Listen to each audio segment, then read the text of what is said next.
దయచేసి అర్థం చేసుకో శశి. తలుపు తీయమ్మా. అమ్మా తలుపు తీయమ్మా. అమ్మా శశి శశి తలుపు తీయమ్మా. నా తల్లి కాదు, తలుపు తీ. శశి అమ్మ శశి నా మాట వినమ్మా. ప్లీజ్ తలుపు తీయమ్మా. ఇంకా 4 రోజులే కదా ఉంది. ఈ 4 రోజులు నేను ఈ రూమ్ లోనే ఉంటాను. ఆ తర్వాత మా ఇంటికి వెళ్ళిపోతాను. నేను మారను, ఎప్పటిలాగే ఉంటాను. అప్పుడు నువ్వు ఓడిపోయినట్టే కదా. నీ ఓటమి చూసే వరకు నేను అస్సలు నీతో మాట్లాడను.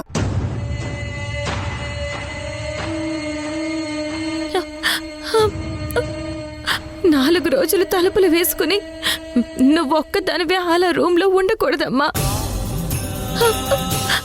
అయ్యో నా తల్లివి కదమ్మా. ప్లీజ్ అమ్మా తలుపు తీయమ్మా. శశి శశి నీకోసం మీ అమ్మ ఏడుస్తుందమ్మా. తలుపు తీయమ్మా. శశి ఏడవని ఆంటీ.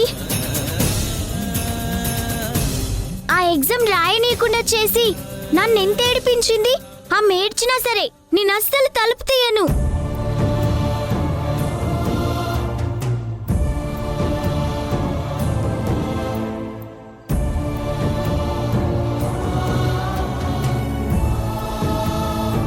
సింధు ఏడవకమ్మా. ఏ తల్లి తన పిల్లల ఓటమికి కారణం కాదక్క. అలాంటిది నా కూతుర్ని నేనెందుకు ఓడించాలనుకుంటాను. ఆ నింద నా పైన వేశారక్క. ఇప్పుడు శశికి నేను దోషిని కాదు అని ఇప్పుడు నేను ఎలా నమ్మించాలక్క? చూడు సింధు, నువ్విలా ఏడుస్తే సమస్య పరిష్కారం అవుతుందా చెప్పు. ఇప్పుడేం చేయాలో అది ఆలోచించు. నీ మీద పడ్డ నిందని ఎలా చెరిపేయాలో దానికేమైనా మార్గం ఏమైనా ఉందేమో చూడు.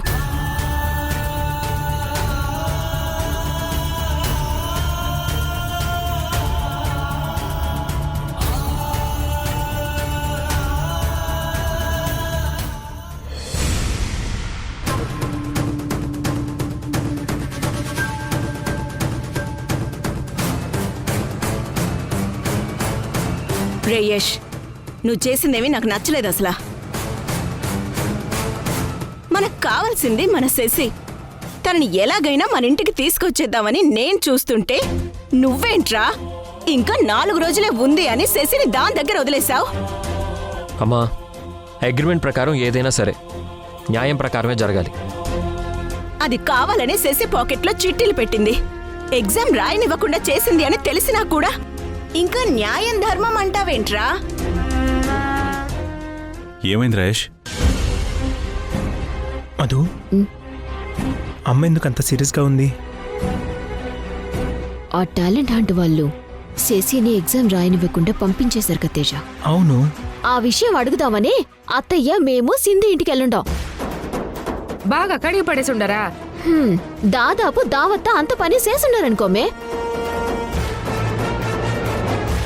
కాని సింధు మాత్రం తన తప్పేవి ఒప్పుకోవట్లేదు తేజ. ఏం తప్పు జరిగింది? నేను ఎగ్జామ్లో ఫెయిల్ అవ్వాలని కావాలనే ఈమె నా పాకెట్లో స్లిప్పులు పెట్టి నేను ఎగ్జామ్ రాయకుండా చేసిందమ్మా.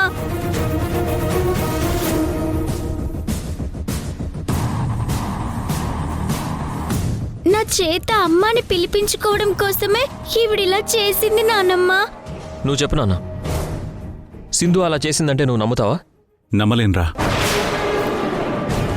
కన్న కూతురి భవిష్యత్తు పాడు చేయాలని ఏ తల్లి అనుకోదురా. ఎస్, ఇందుకే నేను శశిని 4 రోజులు సింధు దగ్గరే ఉండమని చెప్పాను. సరే మరిది గారు, అయ్యిందేదో అయిపోయింది కదా, ఇంకా విషయం వదిలేసేయండి. ఇంతకీ సునంద గారికి ఆ విషయం చెప్పారా? చెప్పాను వదిన. చెక్ మీకు ఇప్పుడు ఇమ్మంటారా లేదా మంచి ముహూర్తం చూసి ఇవ్వమంటారా? ఇది మంచి టైమే, పర్వాలేదు, ఇప్పుడే ఇచ్చేసేయండి. చెక్ రూమ్లో పెట్టాను, ఇప్పుడే తెస్తాను. యష్,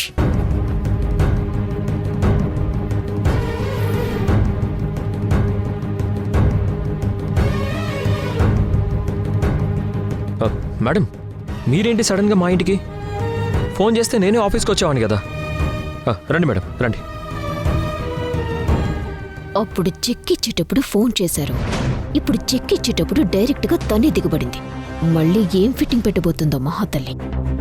రండి మేడం. నమస్తే అండి. నమస్తే. నమస్కారం. కూర్చోండి. ఓ యా, థ్యాంక్ యూ. పర్వాలేదు, కూర్చోండి. మీరు కూర్చోండి.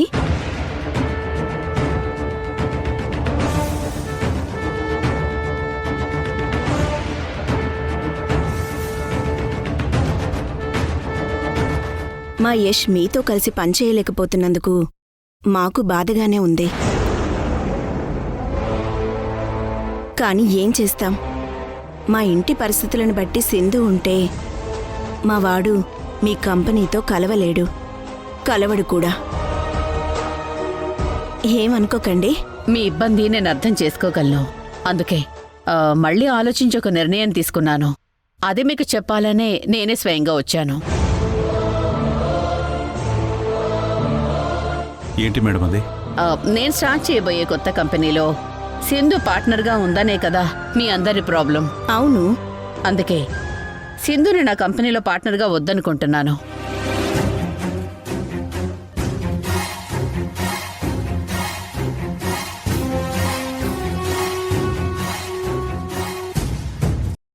నా కంపెనీతో కానీ నా బిజినెస్లో కానీ ఇక సింధుకి ఎటువంటి సంబంధం ఉండదు.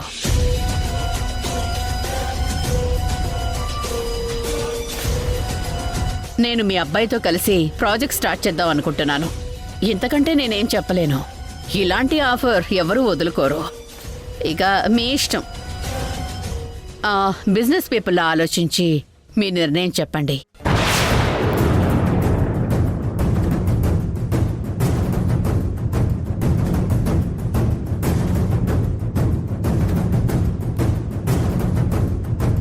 సింధు లేదంటే యష్ ఈ ఆఫర్ని ఎట్టి పరిస్థితుల్లోనూ వదులుకోడు.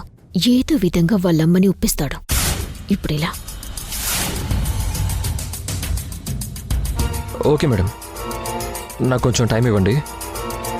ఇంట్లో వాళ్ళతో మాట్లాడి రేపు మార్నింగ్ ఏదో ఒకటి ఫైనల్ చేసి చెప్తాను.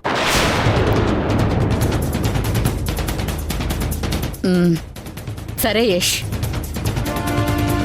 మీ ఇష్టం. ఇక నేను బయలుదేరతాను. ఈ దారిలో వెళుతూ నువ్వుంటే కలిసి వెళదామని వచ్చాను. మొత్తానికి మీ అంగీకారం మీరు రేపు చెప్పండి. అలాగే మేడం. వస్తానండి.